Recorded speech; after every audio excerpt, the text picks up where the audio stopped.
Hello दोस्तों, मैं आशीष कुमार अपने YouTube channel Bihar GK tricks में आपका स्वागत करता हूं। आज हम लोग बिहार एसएससी सीजीएल का प्रैक्टिस सेट 4 इस वीडियो में देखेंगे। तो आइए चलते हैं, वीडियो को स्टार्ट करते हैं। यदि आप लोगों ने अब तक हमारा channel Bihar GK tricks subscribe नहीं किया है तो इसे सब्सक्राइब कर लेंगे, साथ ही बेल आइकन को जरूर दबाएं। तो आइए वीडियो को स्टार्ट करते हैं। कैबिनेट मिशन भारत कब आया था? तो याद रखेंगे, कैबिनेट मिशन भारत 1946 को आया था। कैबिनेट मिशन 1946 में भारत में भेजा गया था ताकि स्वतंत्रता की योजनाएं बनाई जा सके और एक संविधान सभा का गठन किया जा सके। अब अगला प्रश्न है, अभिज्ञान शकुंतलम के लेखक कौन है? तो याद रखेंगे, अभिज्ञान शकुंतलम के लेखक कालिदास है। अभिज्ञान शकुंतलम प्रसिद्ध संस्कृत नाटक है जिसे कालिदास ने लिखा था।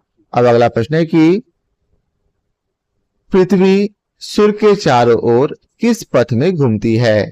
तो याद रखेंगे, पृथ्वी सूर्य के चारों ओर दीर्घवृत्ताकार पथ में घूमती है। अब अगला प्रश्न है कि संविधान सभा के अस्थायी अध्यक्ष कौन है? तो याद रखेंगे, संविधान सभा के अस्थायी अध्यक्ष डॉक्टर राजेंद्र प्रसाद है। कौन है? डॉक्टर राजेंद्र प्रसाद। अब अगला प्रश्न है, निम्न में से कौन सी नदी प्रायद्वीपीय भारत की सबसे लंबी नदी है? तो याद रखेंगे, प्रायद्वीपीय भारत की सबसे लंबी नदी ऑप्शन बी गोदावरी नदी है। कौन सी नदी? गोदावरी नदी, जिसे हम लोग दक्षिण गंगा के नाम से भी जानते हैं। अब अगला प्रश्न है, मनुष्य के शरीर में एंजाइम टाइलिन कहाँ पाया जाता है? तो याद रखेंगे, मनुष्य के शरीर में एंजाइम टाइलिन लार में पाया जाता है। टाइलिन एक एंजाइम है जो लार में पाया जाता है और स्टार्च को शर्करा में बदलता है। अब अगला प्रश्न है, किस संविधान संशोधन अधिनियम के द्वारा पंचायतों को संवैधानिक दर्जा प्राप्त हुआ? तो याद रखेंगे, इसका सही उत्तर है 73वां संविधान संशोधन। 73वां संविधान संशोधन अधिनियम 1992 के द्वारा पंचायतों को संवैधानिक दर्जा दिया गया था।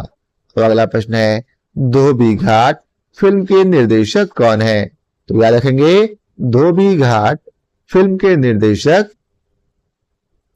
किरण राव है। कौन है? किरण राव। फिल्म धोबी घाट का निर्देशन किरण राव ने किया था।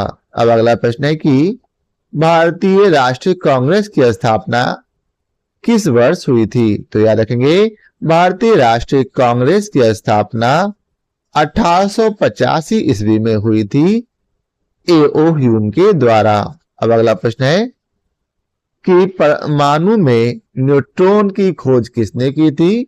तो याद रखेंगे, परमाणु में न्यूट्रॉन की खोज जेम्स चैडविक ने की थी। किसने? जेम्स चैडविक ने। अब अगला प्रश्न है, ब्लैक होल किससे संबंधित है? तो याद रखेंगे, ब्लैक होल जो है वह खगोल शास्त्र से संबंधित है जिसमें गुरुत्वाकर्षण बहुत अधिक होता है। अब अगला प्रश्न है कि जीएसटी को लागू करने के लिए संविधान में कौन सा अनुच्छेद जोड़ा गया? तो याद रखेंगे, इसका सही उत्तर है ऑप्शन बी 246A। कौन सा? 246A। जीएसटी से संबंधित प्रावधान संविधान में अनुच्छेद 246A के द्वारा जोड़ा गया। अब अगला प्रश्न है कि भारतीय महिला आयोग की स्थापना कब हुई थी? तो याद रखेंगे, भारतीय महिला आयोग की स्थापना 1992 में हुई थी। आपको हमें कमेंट करके बतलाना है कि वर्तमान में भारतीय महिला आयोग की अध्यक्ष कौन है। अब अगला प्रश्न है कि हड्डियों और दांतों को मजबूत बनाए रखने के लिए कौन सा खनिज आवश्यक है? तो याद रखेंगे, इसका सही उत्तर है कैल्शियम। कौन सा? कैल्शियम। कैल्शियम हड्डियों और दांतों को मजबूत बनाता है। अब अगला प्रश्न है कि विश्व का सबसे बड़ा द्वीप कौन सा है?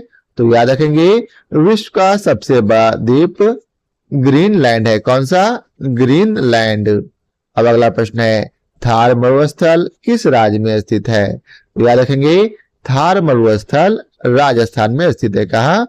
राजस्थान में। अब अगला प्रश्न है कि स्वतंत्र भारत के पहले विदेश मंत्री कौन थे? तो याद रखेंगे स्वतंत्र भारत के पहले विदेश मंत्री मौलाना अबुल कलाम आजाद थे। कौन थे? मौलाना अबुल कलाम आजाद। अब अगला प्रश्न है नेशनल फूड सिक्योरिटी एक्ट किस वर्ष लागू हुआ? तो याद रखेंगे इसका सही उत्तर है 2013 में। कब? 2013 में। अब अगला प्रश्न है विटामिन B12 की कमी से कौन सा रोग होता है? तो याद रखेंगे विटामिन B12 की कमी से पर्नीशियस एनीमिया रोग होता है। कौन सा? पर्नीशियस एनीमिया रोग, जिससे लाल रक्त कोशिकाएं कम बनती है। अब अगला प्रश्न है विश्व का सबसे ऊंचा जलप्रपात कौन सा है? तो याद रखेंगे विश्व का सबसे ऊंचा जलप्रपात एंजल फॉल्स है। कौन सा? Angel Falls. अब अगला प्रश्न है भारत का पहला उपग्रह कौन सा था? तो याद रखेंगे भारत का पहला उपग्रह आर्यभट्ट था, जिसका प्रक्षेपण 1975 में सोवियत संघ के द्वारा किया गया था। अब अगला प्रश्न है भारतीय संसद के दोनों सदनों की संयुक्त बैठक कौन बुलाता है? तो याद रखेंगे इसका सही उत्तर है ऑप्शन बी राष्ट्रपति। कौन? राष्ट्रपति। अब अगला प्रश्न है साइमन कमीशन कब भारत आया था? तो याद रखेंगे साइमन कमीशन भारत 1928 को आया था। कब? 1928 को। इसका विरोध साइमन वापस जाओ के नारे से किया गया था। अब अगला प्रश्न है बायोगैस मुख्यतः किस गैस से बनी होती है? तो याद रखेंगे बायोगैस मुख्यतः मीथेन गैस से बनी होती है। किस गैस से? मीथेन गैस से। अब अगला प्रश्न है भारत में पंचायती राज प्रणाली सबसे पहले किस राज्य में लागू हुई थी? तो याद रखेंगे इसका सही उत्तर है राजस्थान में। किस राज्य में? राजस्थान में। पंचायती राज प्रणाली सर्वप्रथम 1959 में राजस्थान के नागौर जिले में शुरू हुई थी। अब अगला प्रश्न है कि राज्यसभा के सदस्यों का कार्यकाल कितना होता है? तो याद रखेंगे राज्यसभा के सदस्यों का कार्यकाल 6 वर्ष का होता है। कितने? तो 6 वर्षों का। अब अगला प्रश्न है किस पर्वत श्रृंखला को पर्वतों की माता कहा जाता है? तो याद रखेंगे पर्वतों की माता हिमालय को कहा जाता है। किसे कहा जाता? हिमालय को। अब अगला प्रश्न है सूर्य नमस्कार योग का भाग है, इसका उद्देश्य क्या है? तो याद रखेंगे इसका उद्देश्य है शरीर को मजबूत बनाना। क्या करना है? शरीर को मजबूत बनाना। अब अगला प्रश्न है कि भारत की पहली महिला राष्ट्रपति कौन थी? तो याद रखेंगे भारत की पहली महिला राष्ट्रपति प्रतिभा पाटिल थी, जिनका कार्यकाल 2007 से 12 था। कब? 2007 से 12। अब अगला प्रश्न है ब्लड प्रेशर मापने का यंत्र क्या कहलाता है? तो याद रखेंगे ब्लड प्रेशर मापने का यंत्र एस्फिग्मोमैनोमीटर कहलाता है। क्या कहलाता? एस्फिग्मोमैनोमीटर। अब अगला प्रश्न है हरित क्रांति के जनक कौन माने जाते हैं? तो याद रखेंगे हरित क्रांति के जनक MS स्वामीनाथन माने जाते हैं। कौन माने जाते हैं? MS स्वामीनाथन। अब अगला प्रश्न है राज्यपाल को शपथ कौन दिलाता है? तो याद रखेंगे राज्यपाल को शपथ उच्च न्यायालय का मुख्य न्यायाधीश दिलाता है। कौन? उच्च न्यायालय का मुख्य न्यायाधीश। अब अगला प्रश्न है केंद्रीय सतर्कता आयोग की स्थापना कब हुई थी? तो याद रखेंगे केंद्रीय सतर्कता आयोग की स्थापना 1964 को हुई थी। कब? 1964 को। किस लिए? तो भ्रष्टाचार नियंत्रण के लिए। अब अगला प्रश्न है भारत में कौन सा राज्य कॉफी उत्पादन में अग्रणी है? तो याद रखेंगे भारत में कर्नाटक राज्य जो है यह कॉफी उत्पादन में सबसे आगे है। अब अगला प्रश्न है मानव विकास सूचकांक तैयार करता है? तो इसका सही उत्तर है यूएनडीपी कौन करता है? यूएनडीपी। अब अगला प्रश्न है मेघदूतम किसकी रचना है? तो याद रखेंगे मेघदूतम कालिदास की रचना है। किसकी? कालिदास की। अब अगला प्रश्न है माउंट एवरेस्ट पर पहुंचने वाली पहली भारतीय महिला कौन है? तो याद रखेंगे बछेंद्री पाल। क्या नाम है? बछेंद्री पाल। अगला प्रश्न है भारत का पहला परमाणु रिएक्टर कौन सा था? तो याद रखेंगे भारत का पहला परमाणु रिएक्टर अप्सरा था। कौन था? अप्सरा, जो ट्राम्बे में स्थित था। अब अगला प्रश्न है निर्भया कांड किससे संबंधित है? तो याद रखेंगे निर्भया फंड किससे संबंधित है? तो याद रखेंगे यह महिला सुरक्षा से संबंधित है। किसे? महिला सुरक्षा से। अब अगला प्रश्न है जीडीपी का पूर्ण रूप क्या है? तो याद रखेंगे जीडीपी का पूर्ण रूप है ग्रॉस डोमेस्टिक प्रोडक्ट। क्या नाम है? Gross domestic product. अब अगला प्रश्न है भारत का संविधान कब अंगीकृत किया गया था? तो याद रखेंगे भारत का संविधान 26 नवंबर 1949 को अंगीकृत किया गया था, जो 26 जनवरी 1950 में लागू हुआ। अब अगला प्रश्न है कौन सा ग्रह सूर्य के सबसे निकट है? तो याद रखेंगे इसका सही उत्तर है ऑप्शन बी बुध। कौन सा? बुध। अब अगला प्रश्न है किस भारतीय राज्य में साइलेंट वैली स्थित है? तो याद रखेंगे सही उत्तर है केरल में। कहा? केरल में।